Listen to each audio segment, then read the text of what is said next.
বিয়েবাড়িতে প্রায় আলু বোখরার আচার দিতে দেখা যায়।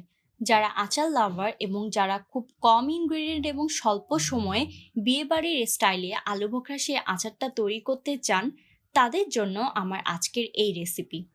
আলু বোখরার আচার তৈরি করার জন্য প্রথমে আমি একটা প্যানে 2 টেবিল চামচ পাঁচফোড়ন ভেজে নিই। আচার তৈরির জন্য আমি এখানে আধা কেজি আলু বোখরাকে পানিতে ভিজিয়ে রেখেছি এবং তেঁতুলের মাড় তৈরি করে নিয়েছি। চুলায় একটি প্যান গরম করে তাতে আমি ভিজিয়ে রাখা আলু বোখরাগুলো দিয়ে দিচ্ছি। এরপর দিয়ে দিব ঘন করে রাখা তেঁতুলের মাড়। তেঁতুলের মাড় এবং আলু বোখরাটা ভালো করে মিশিয়ে আমি এখন দিয়ে দিচ্ছি 1 কাপ পরিমাণ চিনি। এরপর দিয়ে দিচ্ছি 1 চা চামচ লবণ। আচার তৈরি করার জন্য সাধারণত সরিষার তেল ব্যবহার করা হয়ে থাকে, কিন্তু আপনারা এখানে লক্ষ্য করলে দেখবেন যে আমি এখানে কোনো ধরনের তেল ব্যবহার করিনি। এবার দিয়ে দিচ্ছি 1 চা চামচ পাপরিকা। এবার দিয়ে দিচ্ছি ভেজে গুঁড়ো করে রাখা 1 টেবিল চামচ পাঁচফোড়ন।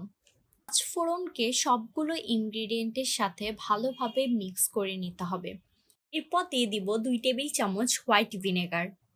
সবশেষে একটা প্যানে আমি 2 টেবিল চামচ সরিষার তেল গরম করে নিচ্ছি। এরপর দিয়ে দিচ্ছি 2-3টা শুকনো মরিচ।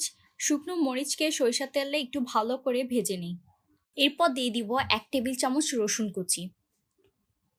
শুকনো মরিচ, রসুন কুচি এবং সরিষার তেলের এই ফোড়নটি আমি একদম লাস্টে আচারে দিয়ে দিব।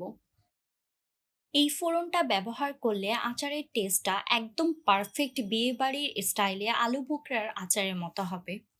আচারটিকে আমি এখন একটি বাটিতে ঢেলে নিচ্ছি। আপনারা চাইলে মুখ বন্ধ কোনো কন্টেইনার অথবা জারে আচারটিকে 6 মাস পর্যন্ত সংরক্ষণ করতে পারবেন।